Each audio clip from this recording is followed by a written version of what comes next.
Hi friends, ಸಿಂಪಲ್ಲಾಗಿ ಟೇಸ್ಟಿಯಾಗಿ ಹೆಸ್ರುಕಾಳು ಪಾಯಸ ಮಾಡೋದು ಹೇಗೆ ಅಂತ ತೋರಿಸ್ತೀನಿ ಬನ್ನಿ. ನಾನು ಒಂದು 1/4 ಕೆಜಿಯಷ್ಟು ಹೆಸ್ರುಕಾಳು ತೊಗೊಂಡಿದ್ದೀನಿ.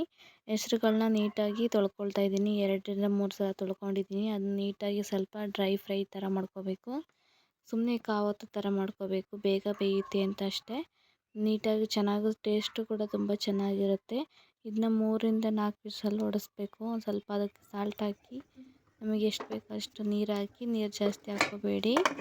ನಮಗೆ ಎಷ್ಟು ಬೇಕೋ ಅಷ್ಟು ನೀರು ಹಾಕಿ ಒಂದು 3ರಿಂದ 4 ವಿಷಲ್ ಹೊಡೆಸ್ಕೊತಿದ್ದೀನಿ. ಹೊಡ್ಸೋಕೆ ಇಟ್ಬಿಟ್ಟು ಪಕ್ಕದಲ್ಲಿ ನಾನು ಬೆಲ್ಲ ತೊಗೊಂಡಿದ್ದೀನಿ. ಇದೊಂದು 200 ಗ್ರಾಮ್ ಅಷ್ಟು ಬೆಲ್ಲ ತೊಗೊಂಡಿದ್ದೀನಿ. ಸ್ವೀಟ್ ನೋಡಿ ಹಾಕ್ಕೊಳೋದು, ನೀವು ಸ್ವೀಟ್ ನೋಡಿ ಹಾಕ್ಕೊಳ್ಳಿ. ಏಲಕ್ಕಿ ಶುಂಠಿ ಕುಟ್ಟಿ ಇಟ್ಕೊಂಡಿದ್ದೀನಿ. ಇಲ್ಲಿ ಬೆಲ್ಲನ ಪಾಕನ ಮಾಡೋಕ್ಕೆ ಇಡೋಣ ಬನ್ನಿ. ಅದನ್ನ ಸ್ವಲ್ಪ ಬೆಲ್ಲ ಕರಗೋವರೆಗೂ ನೀಟಾಗಿ ಕುದಿಸ್ಕೋಬೇಕು, ಸೋಸ್ಕೋಬೇಕು. ಹಾಗಾಗಿ ಬೆಲ್ಲನ ಯಾವುದೇ ಕಾರಣಕ್ಕೂ ಪಾಯಸಕ್ಕೆ ಆ ಥರನೇ ಉಂಡುಂಡೆಯಾಗಿ ಜಜ್ಜಿ ಹಾಕಬೇಡಿ, ಅದರಲ್ಲಿ ಕಸ ಅದು ಇದು ಇರುತ್ತೆ.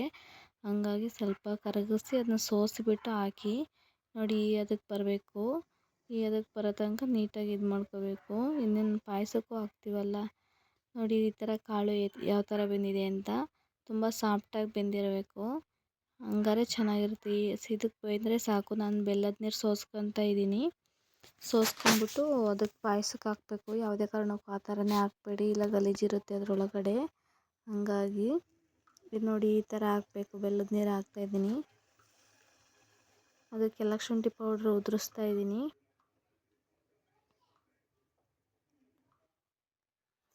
ಏಲಕ್ಕಿ ಶುಂಠಿ ಪೌಡ್ರ್ ಉದುರಿಸಿದ್ರೆ ಫೈನಲಾಗಿ ಪಾಯಸ ಆಗುತ್ತೆ. ಒಬ್ಬರು ಕಾಯಿ ರುಬ್ಬಿ ಕಾಯಿ ಹಾಲು ಹಾಕ್ಕೊತಾರೆ, ಇಲ್ಲ ಹಾಲು ಹಾಕ್ಕೊತಾರೆ. ನಮಗೆ ಇಷ್ಟ ಆಗಲ್ಲ, ಹಾಲು ಇಷ್ಟ ಆಗಲ್ಲ. ಅದಕ್ಕೆ ನಾನು ಹಾಲು ಹಾಕ್ತಾಯಿಲ್ಲ, ಕಾಯಿನೂ ಹಾಕ್ತಾಯಿಲ್ಲ. ಸಿಂಪಲಾಗಿ ಟೇಸ್ಟಿಯಾಗಿ ನಮ್ಮ ಮನೆಯಲ್ಲಿ ಮಾಡೋ ಥರ ನಿಮಗೆ ತೋರಿಸ್ತಾ ಇದ್ದೀನಿ. ನಿಜವಾಗ್ಲೂ ನೀವು ಹಾಲು ಬೇಕಂದರೆ ಹಾಲು ತಿನ್ನೋರು ಹಾಲು ಹಾಕ್ಕೊಳ್ಳಿ, ಇಲ್ಲಾಂದರೆ ಕಾಯಿ ಬೇಕು ಅನ್ನೋರು ಕಾಯಿನ ನೀಟಾಗಿ ರುಬ್ಬಿ ಅದನ್ನ ಹಾಲು ಮಾಡ್ಕೊಂಡು ಹಾಕ್ಕೊಳ್ಳಿ. ತುಂಬ ಚೆನ್ನಾಗಿರುತ್ತೆ. ಫೈನಲಾಗಿ ಈ ಥರ ಬಂದಿತ್ತು. ನೀವು ಒಂದು ಸಲ ಮನೇಲಿ ಟ್ರೈ ಮಾಡಿ. Boy friend.